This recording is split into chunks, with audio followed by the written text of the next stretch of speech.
Auzubillahiminashaitanirrajim. Bismillahirrahmanirrahim. My name is Muhammad Sajjad. In this video, we will learn some basic formula in Excel like sum, subtraction, multiplication, divided, percentage, average, count. So let's start the first one.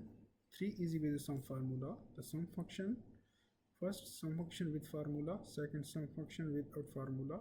Third, sum function with shortcut key.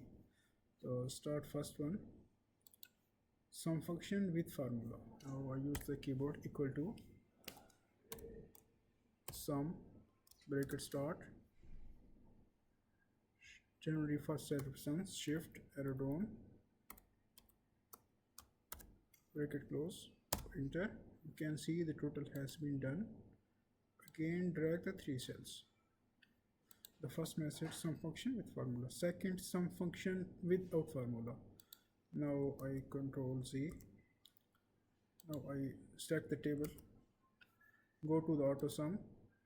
You can see sum function, just click. You can see the total has been done. Second method. Now I control Z. Third method, sum function with shortcut key. Now I use the keyboard Alt plus equal to